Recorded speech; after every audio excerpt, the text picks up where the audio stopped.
Elite college admissions is unfair, completely subjective, and I know how to beat it. I got into one of the top schools in the nation, and through that process, I learned everything that there is to know about how a school actually makes their decisions. All of this information comes directly from officially released university documents, or interviews from actual admissions officers. So if you want to get into a school like Harvard, stick around to the end. Elite admissions has 3 levels with increasing difficulty. Most people are familiar with the first level, which is basically the tip of the iceberg. And if you're about to start writing your applications, stick around to the 3rd stage, because there's a bunch of things that you can do right now that could mean the difference between you passing this stage and being rejected. The first level is where the college checks to make sure that your grades and test scores are legit.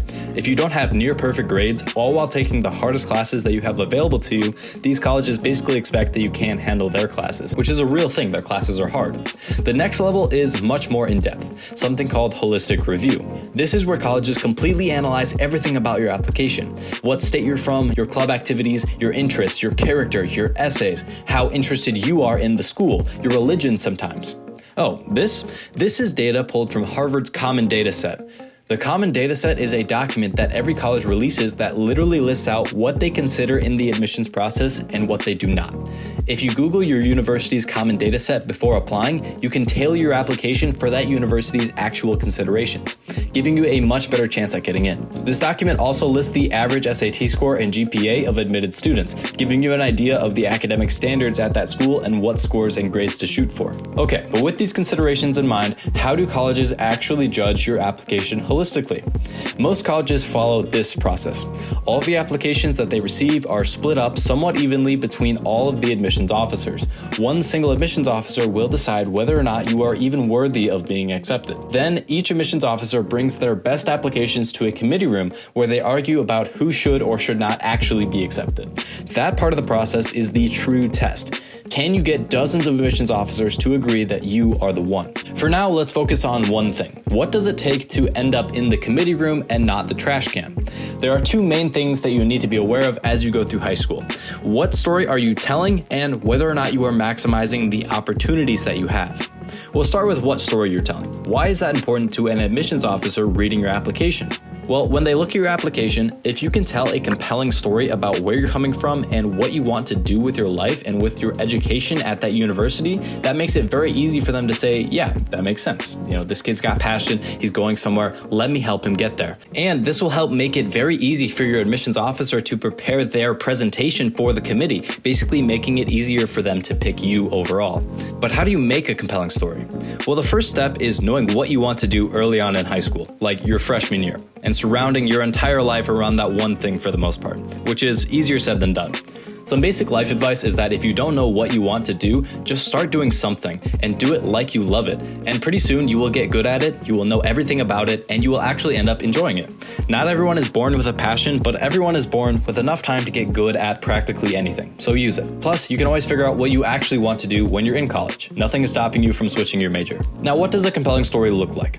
Let's say you've always been interested in computer science. You started coding when you were 12, you made a website freshman year, you started a coding club at your high school, you participated in competitions, and you got an internship at a large company where you worked on coding projects. As an admissions officer, I'd say this kid knows where he's going. He knows what he wants to do, and he just needs our school to help get him there. Versus maybe somebody who got invested a little too late, and their story sounds like, I joined coding club junior year, and senior year I coded this really bad website that isn't operational anymore. That kid has no direction, I don't know how to help him, and I've got 6,000 other applications that deserve a spot more than him. So that's how you tell a compelling story, and how not to tell a compelling story. The next main thing to consider is whether you are maximizing your opportunities. What does this mean? Well, let's think of a club. We'll say DECA. If you've never heard of it, it's a business club that prepares emerging leaders and entrepreneurs, and it's probably closer to a cult than a club, but that's besides the point. On an application, most students who are in DECA will look like this. DECA member, and maybe they'll add in something like state competitor. Awesome, you did the club, now you get into college, right? Wrong, because thousands of other students' DECA profiles look like this. DECA, chapter president, national champion, grew chapter participation 60%, and increased chapter performance in competition 133%. That is what maximizing your opportunities looks like, and that is why you need to do it. Because of those 2 students, which one are you saying yes to? Probably the one that did the absolute most that they could within the organization and demonstrated their talent and ambition, because that student is going to bring that talent and ambition to your college. What you definitely should not do is just join every single club that you can get your hands on. Scrapbooking club and no bowl club is probably not essential to your story. Instead, absolutely kill it at just a few clubs and activities that actually matter to your story. Get a leadership position and become a key member of every activity that you do so that you can show to colleges that you are actually a worthy student. Okay, so if you have all of that going for you on your application, it's pretty likely that you'll make it to committee. But now you're in committee. If you're going to survive this process where the admissions committee shapes the matriculating freshman class, you need to do two very important things, and bear with me here. One, you need to stand out. And two, you need to fit in. I promise I'm not going insane, there's a point to this. Standing out and being unique is important for two reasons. For one, diversity. When schools say that they have a diverse class, they only partly mean race. They mostly mean that their students come from all different backgrounds and have all different interests. So every application is grouped with other applications that have the same sort of story. And only one application is picked from that pile. Therefore, every student that's accepted has a different story and the student body is overall diverse. For you, this means that the story that you tell shouldn't sound too common, because if it does, you will be grouped with thousands of other students that look just like you, and the likelihood that you are the best version of that story is next to none. The second reason that standing out is important is that colleges are looking for the best students academically first and foremost. And so while standing out in terms of character and story is important, standing out academically is another important factor. Having elite level academic awards and going above and beyond in creative ways to show your drive for learning is super important, because something really simple like that can put you on top of a lot of students. There is one activity that you can do that can help you stand out in both of these ways. It's called a passion project. A passion project is something that the student does of their own accord that is related to their passion, and this can demonstrate a creative and compelling story and an impressive academic drive. Some examples could be coding an app, starting a charity, hosting an art show, starting an educational program, or starting a small business. Try to be authentic and do something that you would actually find fun that you could realistically pull off. So that's how and why you should stand out. But now, what do I mean by you should fit in?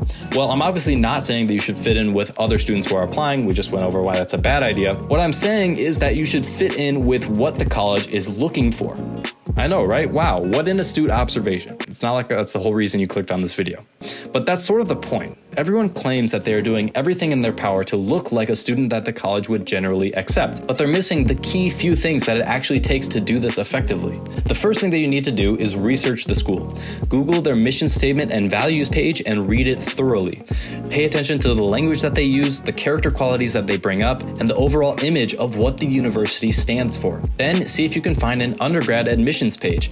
See what they actually officially say about their admissions process. Take that information to heart. Then you can see if they have an Essays That Worked page to see what writing style they like. Johns Hopkins has a great page for this, so if you can't find your schools, just check this one out. Finally, make sure that you actually check out their common data set and pay attention to things like how they view demonstrated interest, how they view work experience, and something that is rarely talked about, how many foreign language credits they recommend.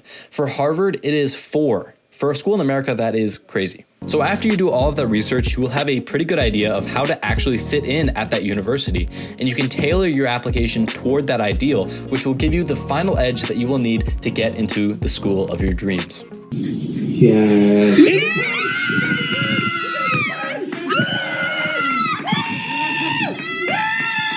So here is the final guide to get into elite colleges. Take the hardest classes, ace them all, and have high test scores above the 50th percentile on the common data set so you can even be considered. Next, tell a compelling story and stand out with your maximized extracurriculars and 1 to 2 passion projects. Don't just join a bunch of clubs, instead absolutely kill it in just 3 to 4. Then make sure to stand out, both personally in the story that you tell and academically with your extracurriculars. Finally, cater that story and your actual application essays to align with what that specific school is looking for in a student by doing research on everything we just talked about. If you have all of those things, you will have maximized your potential. It doesn't guarantee that you will be accepted at any specific school, but this will give you the best chance possible for your specific situation.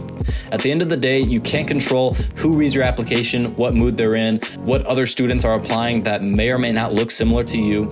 And so as long as you're doing everything in your power, that's all that matters. If you still don't really know how to cater your essay to a specific school, don't worry, I can help you out with that. Check out my website for a free consultation meeting and we can discuss details on what works best for you. This is low commitment, there's no risk, and there's no reason not to. Just shoot me a text to set up a time. Thanks for watching. Please share this with someone who wants to get into a good school, and good luck with your applications.